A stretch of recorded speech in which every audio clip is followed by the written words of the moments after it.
Hour of Truth, starring Vincent Price, will be heard in just a moment on the Hollywood Star Playhouse. Now, Mr. Vincent Price on the Hollywood Star Playhouse.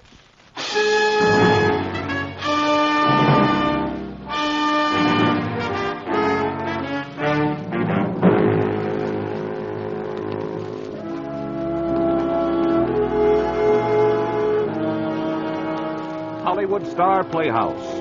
Tales of suspense, thrills, adventure by Hollywood's finest writers with Hollywood's top stars.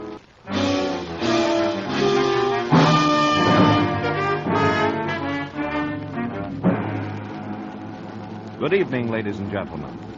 This is Orville Anderson. Welcome to the Hollywood Star Playhouse.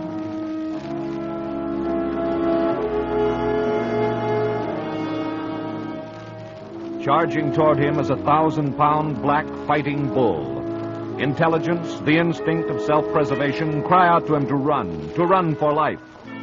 But emotions and pride tell him to stand as terror and death rush toward him at express train speed. Relive this moment now with Mr. Vincent Price. This age-long moment the bullfighters call the Hour of Truth. Quite possibly you have already read what happened that Sunday in the bull ring at Ciudad Valles. And possibly, having read it, you wondered what strange form of madness led a graying Britisher to face almost certain death in the hot sun of a Mexican afternoon. And yet I had no choice. I was goaded to that hour as inexorably as the bull himself is driven, till at length he lowers his head and turns to meet the steel. When the hour of truth has come, and the time for dying is at hand. We had come to Mexico in the spring to make a film about the bulls. I had been chosen to write the screenplay because when I was young, I had been an aficionado and followed the corridas de toros. And I had seen flashing horns tear the viscera like exploding shrapnel, and learned that no man is brave enough or clever enough to win always over the beast.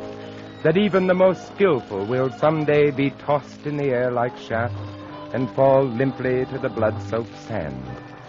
I tried to put all of this into the picture, but it was hard, and I failed. I had come in the spring because of the film, and in the fall I stayed because of Dolores. What shall I say of Dolores del Campo? That she was the daughter of Don Felipe, who bred fighting bulls on the great hacienda near the city? That her hair was the copper of a new centavo, that she was 20 and I was nearing 50, that we were in love, that it didn't matter, that we were in love and there was laughter between us, and nothing else mattered much, until the time of the bulls came, until the red doors of the cantina in the Hotel Casa Grande swung open, and fear moved toward me from across the room, and his name was Raul. Senorita Dolores, I had not thought to see you here. I am so glad. Buenas noches, senor. Senor, last year you were not so formal. Last year was long ago. As you say, that was long ago. But it can do no harm for old friends to have a drink together. Surely your chaperone will not object. Senor Sidney is not my chaperone. He is my fiancé. Oh, I did not know. My apologies, senor. Ricardo, this is Raul Fernandez. He grew up on my father's hacienda. How do you do? Won't you join us for a drink? Gracias. Mozo, 3 tequilas, por favor. You are a very lucky man, senor. Thank you. I think so, too. I know Dolores better than anyone. She is one wonderful girl. Always we are together since we are children, until I go away to become a matador de toros. Perhaps you have heard of me. In the ring, I'm called El Bravo, the brave one. Yes, I saw you fight this afternoon. Then see how bull should be fought. Perhaps you come watch me again, you and your fiancé. I do not think we would be interested. Oh, but of course I forget. Senor Sidney is Anglo-Saxon. He does not care for the Fiesta Brava. But perhaps if he were to see more of it... I have seen corridas before you were born. Truly? I did not know they fought bulls in your country. In Spain, where the matadors were artists, not jumping jacks and butchers. I am sure the senor does not mean to be insulting. It is only that he speaks of things about which he knows nothing. Ricardo knows more of the bulls than any man in Valles. He has written books about them. Books? It takes a brave man to write of the bulls. And he has fought them, too. alongside the greatest of the matadors, mano a mano with Belmonte himself. Is that not so, Ricardo? In a way, but, Well, senor, is this indeed true? yes. Yes, it is true. Again, I apologize. It is unfortunate that your years prohibit your re-entering the plaza. I should be happy to learn more of the proper way of fighting bulls from the expert. It has nothing to do with age. Ricardo retired long ago. He's out of practice, that is all. I understand. As a man grows old, he learns fear. I've heard it often. And I've heard often that the matador who is not afraid is either a liar or a fool. And I say that I am not afraid of the bulls or of you, senor. Raul, Ricardo! Raul, please! Get out of the way, Dolores. No. No, she's right. I'm sorry. I have been drinking. My father, he taught me to respect my elders. He would not like it that I act in this fashion, that I take advantage of another's infirmity. I can manage this old carcass pretty well, Senor Fernandez. I should be delighted to continue our discussion any time, any place, any terms. Of course, senor. I should not think to question your courage. You must forgive us, Dolores and me, for becoming so excited. It is only that we are both so very young. You understand. Buenas noches, Senor Sidney. Dolores? Insolent puppy. Oh, you should not have angered him so, querido. Raul has the great quickness of temper. And I do not like the way he looked at you. His eyes burned as they do in the plaza before the kill. I do not like that look. There is death in it.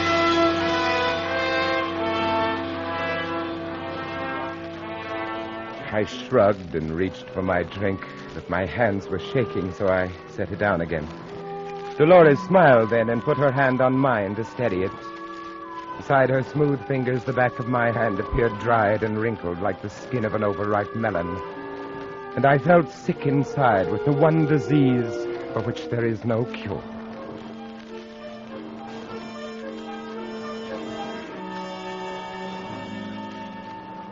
You may pour the brandy wine and leave us. And Dolores, go to your room. I wish to speak to Ricardo. But, Papa... Oh, very well. Sometimes I do not think you realize that I am no longer a little girl. Either one of you. I'll wait for you in the garden, Ricardo. Oh, if he tries to postpone the wedding, just tell him we will elope. He's really very easy to handle. If you are just firm with him. Amigo, you did not tell me you had been a matador? My record's hardly been much to boast about, Don Felipe. A comic fight with wooden swords against heifers with padded horns. And I seem to remember there was brandy. And yet it was boasted of in the cantina last night. Dolores misunderstood or lied out of pride.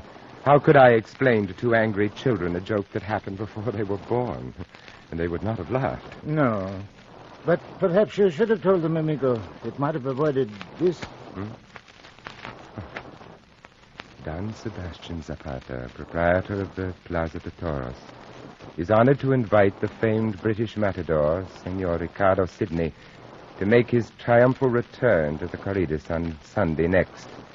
Presentation will feature a mano with the local favorite Raul Hernandez, called El Bravo.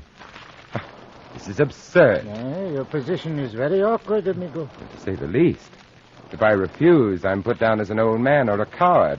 If I accept that... No, Ricardo. Do not think of that. When you have watched often from the stands, it begins to look easy, but it is not easy. There is danger in it, quick death, and much pain. This was 20 years ago, 10 even. There are better ways to die, amigo, and better reasons for it. Now, if you will forgive me, there is a new cap I must see to. Perhaps later you and Dolores would like to look at him, eh? He is small, but he is of good blood. Someday he will be very brave and very dangerous. Good night, my friend.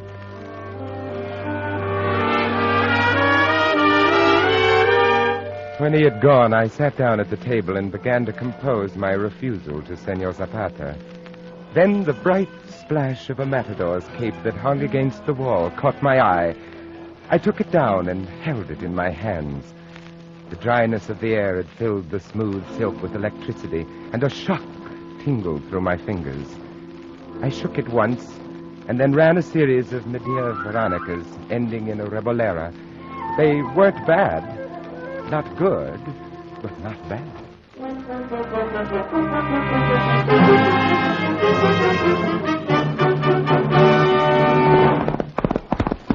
Hola, Ricardo. Oh, where do you go, querido? The one's driving me into Valles. I have business there. With Senor Zapata. There is no need. I have attended to it. You rode to Valles? You saw Zapata? I saw Raul. I told him you would not fight. I slapped his face. It was very funny. Well, it is over. Are you not pleased? It was my decision to make, Dolores, mine only. It may be I shall have to fight. My honor is at stake, and yours also. Gracias, Ricardo. But I think I like a living husband, please. Even if you have to fight his battles for him, is that it? That is unfair. I went to Raul because... Because you were afraid I'd seem ridiculous in the plaza, and then you'd be laughed at, too. You should have thought of that before you lied to him in the cantina. There was no lie. You told me you had fought with Belmonte. A comic corrida. More than 20 years ago, but you had to show off to your childhood sweetheart. Now I may die for it. You seem to forget, Ricardo. It was not I who began the quarrel with Raul. It was your stupid jealousy. You are always jealous of anyone younger or stronger. Thank you. Ricardo, can't you see? I chose you. Not Raul. Not anyone else. And if you go into that plaza on Sunday, I shall never forgive you. Whether you are killed or not. Never! She had dug her heels into the pale sides of the Palomino and was gone before I could answer. The hot wind molding her long copper hair into a trembling, defiant banner. I knew that she had left me no choice. Senor Zapata. Si. Buenos dias, Senor Sidney. Buenos dias. You come to settle the arrangements. Bueno. Sit down, senor. You are acquainted with El Bravo, si? Yes, we've met. Buenos dias. I'll show mi amigo here the posters for Sunday. You like, yes? Your name, it comes first. That is because you are the novelty. Well, perhaps I should explain. I've been retired from the corridas for many years. I don't feel that at this time I should... Si. Naturalmente. Pity, though. Posters, the quadrilla. Raul assures me you are most anxious, so I go ahead with the arrangements. But I am a little surprised, a man of your years with a limp, too. Those old Coronado can be most dangerous. It is, of course, a wound from the horns. The bone was damaged by a piece of high-explosive shell at a place called Omaha Beach, and not so very long ago. Forgive me, senor. I forget there are many places for a man of valor to show his courage. I regret your decision, senor, but I shall find a substitute. Thank you. Good day. Senor Sidney. Yes? She will not let you fight, will she? I don't see that it is any of your business. No? You think it is because she loves you, because she is afraid for you. But it is not you she thinks of, it is me. Here, look at this letter. Do you recognize the hand? Read it. Go on. You have my permission. Very well. I read it for you. Do not ever again ask me to watch you fight. Because each time I see you close to the horns, a part of me dies. She wrote this. Why not ask her, senor? Senor Zapata. Eh? You may as well distribute those posters. The noted British matador, Senor Ricardo Sidney, will make his triumphal comeback in your mano a mano on Sunday.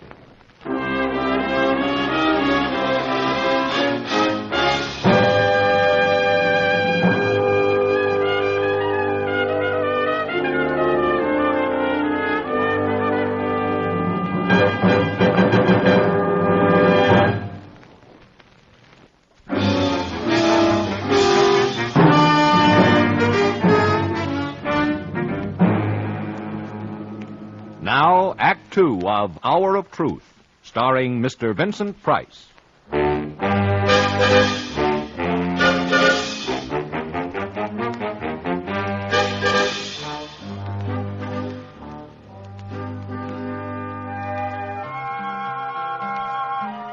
It was before when I wrote that letter to Raul, before you came, before I loved you. You've got to believe me, Ricardo. It was before. It doesn't matter now, Dolores. But you can go to Senor Zapata. Tell him you were tricked. You... No. No, it's too late for that. I'm not fighting for you anymore. It's for myself. For a bunch of crepe paper and tinsel like the stuff on a banderilla. Youth, love, honor. And it is nothing then that I love you as you are for what you are. Do you? I have told you.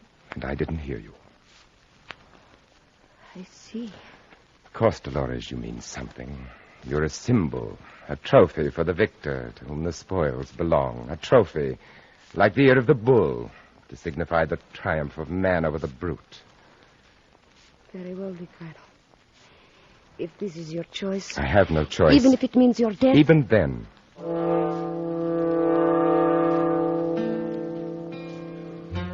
Jorge Chillero was waiting for me at the practice corral of the hacienda.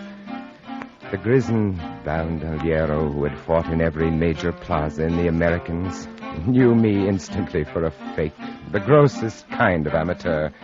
But he made no comment. He only spat through his teeth and began to work, demonstrating the passes on the household cows and an old seed bull with stubbed off horns, patiently, doggedly, as one teaches a backward child or an old horse too long unbroken to the harness.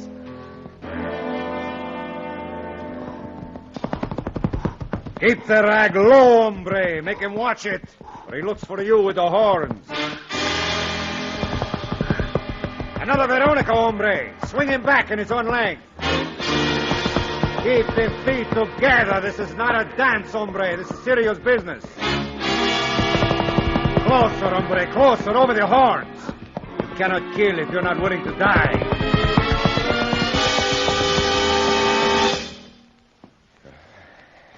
Well, my friend, have I learned enough? Not enough, but there is no more time.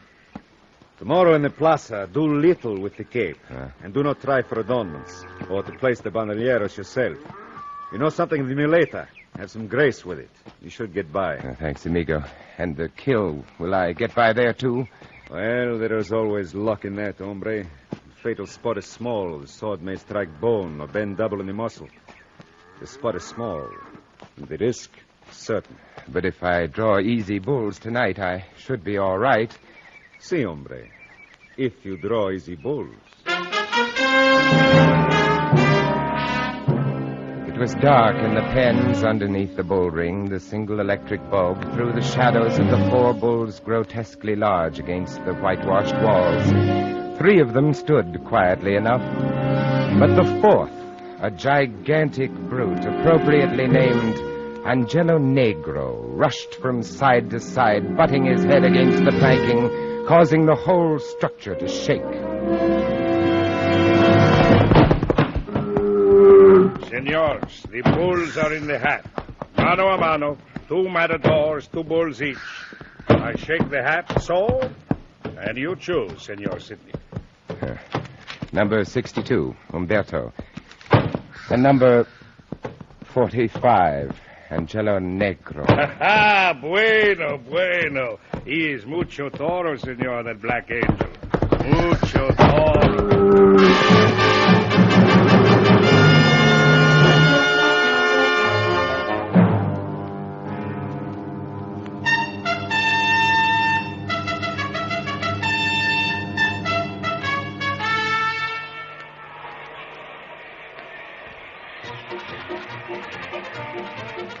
We made the paseo side by side, El Bravo and I. The music played, but I could not see the trumpeters, for the copper-colored sun was in my eyes. We moved as one in the age-old ceremony, stepping in rhythm to the music from sun into shadow, stopping before the judges, and then tossing our embroidered capes towards the same box, where a girl was sitting with copper-colored hair like the sun, or a burnished centavo. For a moment she held them both in her hand. Then she threw one carelessly towards the box where the alcalde sat and spread the other on the parapet in front of her. I wondered which it was, but the sun was in my eyes. And then there was no more time for wondering. Step back, hombre. Here it comes again. Hey, that is mucho toro. Fight 40 kilos, eh? Yes, he looks bigger than last night. It doesn't matter, hombre. He hooks to the right. Remember that. Senor Sidney, your bull is ready. Do not keep him waiting. He might get angry. It is time, hombre. God go with you.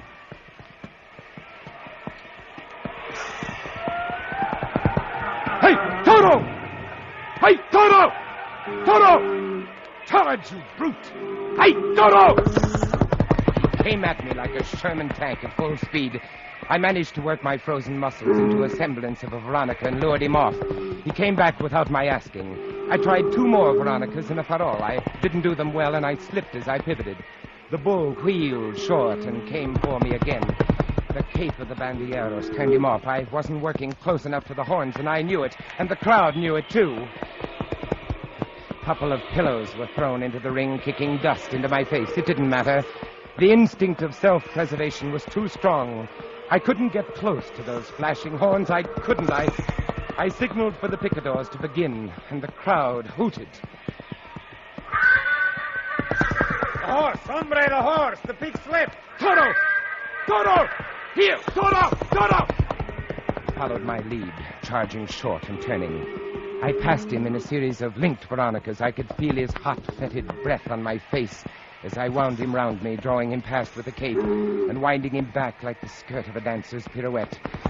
Somewhere in the stands, the band struck up the same old music. But there was a new tune mixed in, the heady music of the Orles. I spun the bull in his own length, his legs crossed, and he dropped to his knees. Then I made 2 more quites, drawing the bull away from the horses. They weren't as spectacular as the first, but they got by well enough. Then the bandilleros went in. They were good men and planted the sticks well. But the bull's head didn't drop much. He grew cautious and crafty. But there was still fire in his charges and danger.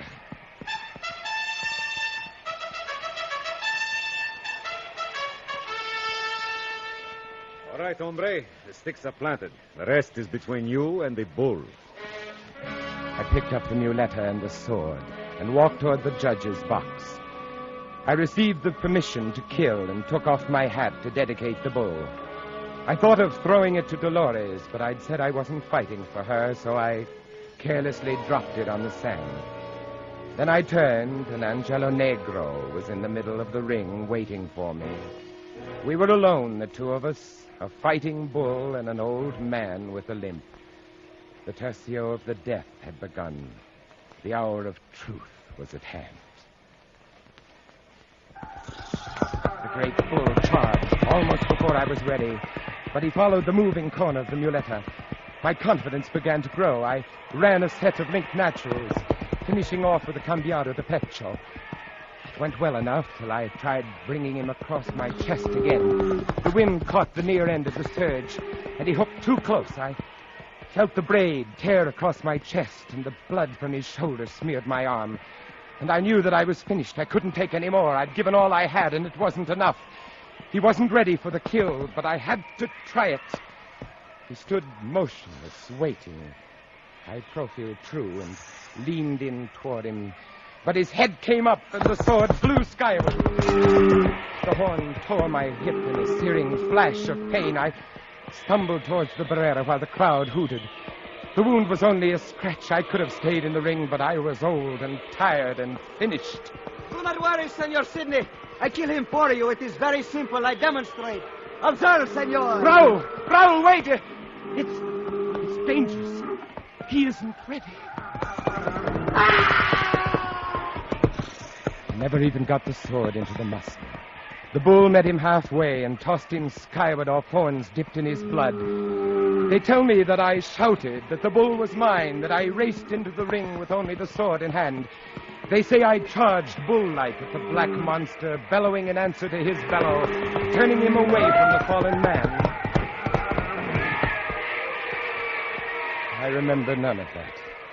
I remember only leaning in over the bloody horns and driving the blade to the hilt, and staggering back as the bull fell to his knees, and sinking into a blackness that was red with the color of dying.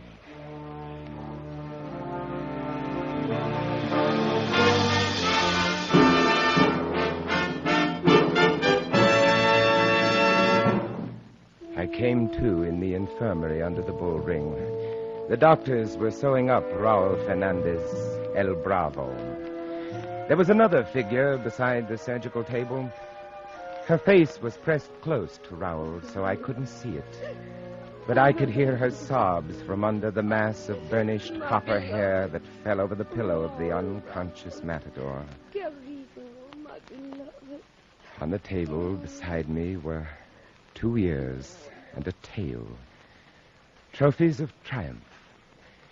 I picked them up and walked into the passage that led out of the plaza.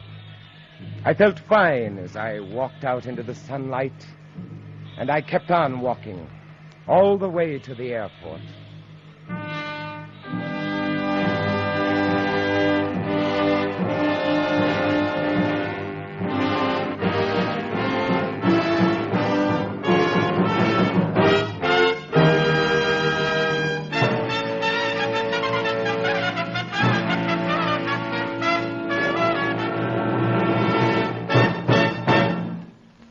Vincent, one of the most thrilling stories ever put on the air.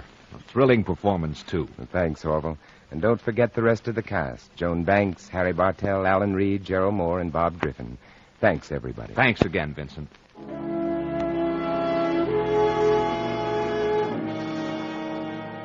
Tonight's play was written especially for Mr. Price by Robert Yale Libet, with music by Basil Adlam. The entire production is under the direction of Jack Johnstone.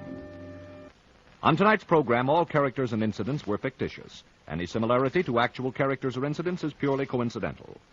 And now, this is Orville Anderson saying good night for Hollywood Star Playhouse.